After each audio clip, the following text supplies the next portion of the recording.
Hi viewers welcome to our channel. ప్రస్తుతం మనతో పాటు senior journalist Dama Bala sir వారితో మాట్లాడాం. నమస్కారం సార్. సార్, ఏపీలో ఎలక్షన్స్ తర్వాత మరో 2 కొత్త సర్వేలు రావడం జరిగింది సార్. మరి ఏంటి సర్వేలు, ఇవెవరికి ఫేవర్గా ఉన్నాయి సార్? మనకి ఎలక్షన్ల వరకు తెలుగుదేశం, వైసీపీ అంటే తెలుగుదేశం కూటమి, వైసీపీ ఈ రెండు వైపుల నుంచి కూడా విపరీతంగా సర్వేలు వచ్చాయి. దాదాపు 50 సర్వేలు వచ్చాయి.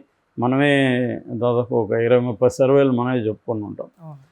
అందులో ఆల్మోస్ట్ ఈక్వల్గా సగం సర్వేలు కూటమి వస్తుందని, సగం సర్వేలు వైసీపీ వస్తుందని చెప్పాయి.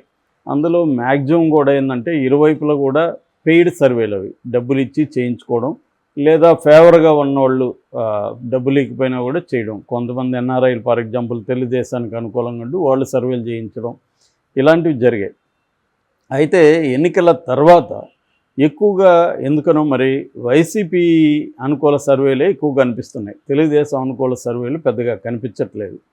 సో నిన్న కూడా మనం ఒక 4 సర్వేలు తెలుగుదేశానికి వైసీపీకి అనుకూలంగా ఉన్న 4 సర్వేలు చెప్పుకున్నాం. ఇప్పుడు 2 సర్వేలు వచ్చాయి. ఈ సర్వేలు అని చెప్పలేము, ఇవి ఇద్దరు వ్యక్తుల అభిప్రాయాలు. అంటే ఆ వ్యక్తులు కొంత పాపులర్ వాళ్ళు, సో వాళ్ళు సర్వే చేశామని చెప్పట్లేదు, కానీ వాళ్ళు కాంక్రీట్గా సోర్సెస్ నుంచి మేము చెప్తున్నాం అంటున్నారు. ముందుగా చూస్తే పివిఎస్ శర్మ ఈయన సర్వే వైడ్గా సర్క్యులేట్ అవుతుంది. ముఖ్యంగా వైసీపీ వాళ్ళు దీన్ని పెద్ద ఎత్తున సర్క్యులేట్ చేస్తున్నారు.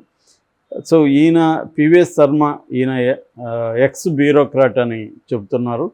సో ఆయన ఒక సర్వే చేశారు.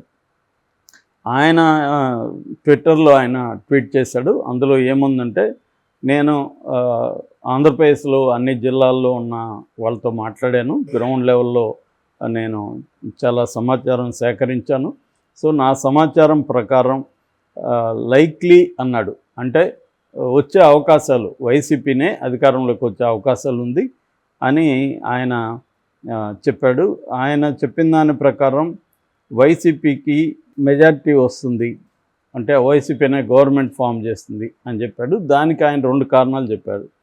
ఒకటేమో సెలక్షన్ ఆఫ్ క్యాండిడేట్స్, దాదాపు 80 మందిని మార్చడం, తర్వాత సోషల్ ఇంజనీరింగ్ పేరుతో బీసీలకు పెద్ద ఎత్తున పీట వేయడం, బీసీల్లో కూడా ఏ కులం ఎక్కువ ఉందో వాళ్ళకి ఇవ్వడం. ఫర్ ఎగ్జాంపుల్ యాదవాస్ ఎక్కువ ఉన్నారు బీసీల్లో, ఆ కులంలోనే జగన్ ఎక్కువ ఇచ్చాడు.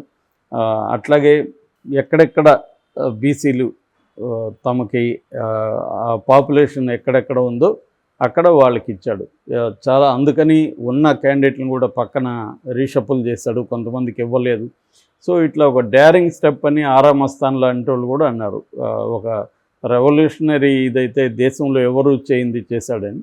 నిజానికి ఇది ఎన్టీఆర్ చేశాడు ఫస్ట్లో, బీసీలకి పెద్ద వేయడం అవన్నీ చేశాడు. అట్లాగే ఉత్తరప్రదేశ్లో కూడా కాంశీరామ్ వీళ్ళు చేశారు, తర్వాత బీజేపీ కూడా చేసింది. ఇట్లా చాలా ఉన్నాయి, లేదు అని చెప్పడానికి లేదు. కానీ ఆంధ్రప్రదేశ్లో అయితే జగన్ పెద్ద ఎత్తున, ఎన్టీఆర్ తర్వాత పెద్ద ఎత్తున ఈ చేశాడు. సో ఇది జగన్కు ఉపయోగపడుతుంది అనేది ఈ శర్మ గారి అంచనా. రెండవది ఓటింగ్ డే స్ట్రాటజీ. మనం ఆల్రెడీ చెప్పుకున్నాం, తెలుగుదేశం ఓటింగ్ డే ఒక స్ట్రాటజీ ప్లాన్ చేసింది. అదేమంటే అర్లీ మార్నింగే 6 లోపలే క్యూలో నిలబడ్డం, అర్లీ మార్నింగు వీళ్ళకున్న ఓట్లన్నీ పోలైపోవాలి, ఆఫ్టర్నూను లోపలే తెలుగుదేశం ఓట్లన్నీ పోలైపోతే వైసీపీకి లేటుగా వస్తారు. వాళ్ళు ఎలాగో క్యూలలో ఉన్నప్పుడు వాళ్ళు లేటుగా వస్తారు కాబట్టి, ముఖ్యంగా మహిళలు, వృద్ధులు వైసీపీకి వేసే అవకాశం ఉంది కాబట్టి ఆ టైంలో కొంత అల్లర్లు క్రియేట్ చేస్తే వాళ్ళు భయపడి రాకుండా ఉంటారు. ఆ రకంగా తగ్గించవచ్చు అనేది తెలుగుదేశం ప్లాన్ చేసింది అని చెప్తున్నారు. చంద్రబాబు ఓపెన్గా కూడా పిలిపించాడు, అర్లీ మార్నింగ్ మన వాళ్ళందరూ ఓట్లేసేయండి అని. దాని వెనక ఈ వ్యూహం ఉందనేది ఒక వార్త. అందుకనే అల్లర్లు జరిగాయనేది వైసీపీ వాళ్ళు ఆరోపిస్తున్నారు. కాకపోతే ఏంటంటే, పివిఎస్ శర్మ చెప్పేదాని ప్రకారం ఈ వ్యూహం కంటే కూడా వైసీపీ జగన్ అనుసరించిన వ్యూహమే బాగా పనిచేసిందని. అదేంటంటే, జగన్ లాస్ట్ 2 అవర్స్ వాలంటీర్లను ఆర్గనైజ్ చేసి 6 అనుకో 4 నుంచి స్టార్ట్ చేశారు. సో ఈవినింగు బాగుంటుంది ఆ టైంలో, మిగతా మార్నింగ్ వేసేవాళ్ళు వీళ్ళు ఎట్లాగో తెలుగుదేశం వాళ్ళు వేస్తారు. అందుకని వాలంటీర్లను పెట్టేసి ఎక్కడికక్కడ వాలంటీర్లు ప్రతి 50 ఏళ్ళకి ఒక వాలంటీర్ ఉంటాడు, ఒక గృహసారథి ఉంటారు. అంటే ప్రతి 25 ఇండ్లకి ఒక మనిషి ఉంటాడు అక్కడ. ఎవరు అది కాకుండా మళ్ళీ అక్కడ లోకల్ లీడర్స్ వీళ్ళు ఉంటారు. సో అలాగా ఈ వాలంటీర్లకి ఏంటంటే ఆల్రెడీ అలవాటు అయి ఉంటారు, ఎవరెవరు మనకు ఓట్లు వేస్తారో అదంతా వాళ్ళకి క్లియర్గా ఉంటుంది. సో వాళ్ళ మాట కూడా వాళ్ళు ఓటర్స్ వినే అవకాశం ఉంటుంది. ఆల్రెడీ డబ్బులు ఎలాగో వెళ్తాయి, అది వేరే విషయం. సో దాన్ని వాళ్ళని తీసుకొచ్చి ఓట్లు వేయించాలి, ఆ బాధ్యత వాళ్ళు తీసుకొని పెద్ద ఎత్తున చేశారనేది అప్పుడే ఎక్కువ పోలైందనేది ఈయన అంచనా అనమాట. అందుకనే మనకు చాలా చోట్ల తీసుకుంటే 11 వరకు ఓటింగ్ జరిగింది. ఎందుకంటే 6 లోపల క్యూలో నిలబడితే వాళ్ళకి ఎప్పటి వరకన్నా టైం ఇస్తారు. కొన్ని చోట్ల 2 గంటల వరకు జరిగాయని కూడా ముఖేష్ కుమార్ మీనానే ప్రకటించారు. అంటే అంత స్థాయిలో వీళ్ళు ఆర్గనైజ్ చేయగలిగారు. అందుకనే ఓటింగ్ పర్సంటేజ్ పెరగడానికి ఇదే కారణం అనేది ఈయన విశ్లేషణ, పివి శర్మ విశ్లేషణ. సో అందువల్ల ఖచ్చితంగా గెలుస్తారనేది. రెండవది, ఆయన జ్యోతిష్య శాస్త్ర ప్రకారం కూడా ఆయనకి కొంత జ్యోతిష్యం కూడా వచ్చని చెప్తున్నారు. దాని ప్రకారం కూడా వైసీపీని అధికారంలోకి వస్తుందనేది ఆయన చెప్తున్నాడు. అయితే ఆయన మీద కొన్ని విమర్శలు ఉన్నాయి. అదేంటంటే ఆయన గతంలో ఇక్కడ హైదరాబాద్ భద్రికా కాలేజీలో చదువుకున్న వ్యక్తి. తర్వాత ఆయన బరోడా యూనివర్సిటీ అక్కడ చదువుకున్నాడు. అక్కడే గుజరాత్లోనే సెటిల్ అయిపోయాడు ఆయన. గుజరాత్ తెలుగు అసోసియేషన్కి కూడా ఆయన అధ్యక్షుడిగా ఉన్నాడు. సో దాంతోపాటు ఆయనకి వికాస్ ఫౌండేషన్ పేరుతో ఎన్జిఓస్ కూడా పనిచేస్తున్నాయి. అయితే ఈయన 2020లో ఈయన మీద ఈడీ దాడి చేసి ఈయన దగ్గర మనీ లాండరింగ్ జరిగిందని చెప్పి ఈయనకి 141 రోజులు ఈయన జైల్లో ఉన్నాడు అప్పుడు 2020లో. సో ఆ తర్వాత బీజేపీలోంచి బయటకు వచ్చి ప్రజెంట్ ఆయన ఆప్ ఉంది కదా, మన ఆమ్ ఆద్మీ పార్టీకి గుజరాత్ వింగికి state general secretary. So present AAP నాయకుడు గుజరాత్లో.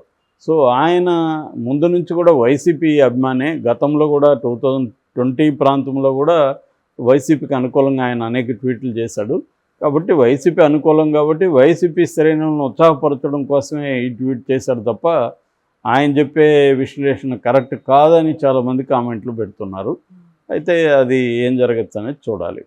ఇక రెండవది సురేష్ కుమార్ ఈయన senior journalist. UNI TV, CVBC, sea water పేరుతో వీళ్ళు గతంలో సర్వేలు చేసేవాళ్ళు. అట్లాగే అగ్ని న్యూస్ తరపున కూడా ఈ సురేష్ కుమార్ చాలా సర్వేలు గతంలో చేశాడు. ఆయన కర్ణాటకలో మొన్న జరిగిన ఎన్నికల్లో కూడా కాంగ్రెస్ అధికారంలోకి వస్తుంది, 135 నుంచి 143 సీట్లు వస్తాయి కాంగ్రెస్, కానీ ఆయన కరెక్ట్గా ప్రెడిక్ట్ చేయగలిగాడు. అట్లాగే మన తెలంగాణలో కూడా కాంగ్రెస్కి 62 నుంచి 66 వస్తాయని ఆయన ప్రెడిక్ట్ చేశాడు. అదేవిధంగా 64 వచ్చాయి ఇక్కడ. సో ఆయన ఇప్పుడు ఏం ప్రెడిక్ట్ చేశాడంటే 128 సీట్లతో మళ్ళీ వైసీపీ అధికారంలోకి వస్తుందని ఆయన సురేష్ కుమార్ ప్రెడిక్ట్ చేశాడు. అట్లాగే పార్లమెంటుకి సంబంధించి 17 వైసీపీకి వస్తాయి, 7 కూటమికి వస్తాయి, 1 కాంగ్రెస్కి వస్తుంది అనేది ఆయన ప్రెడిక్షన్ అనమాట.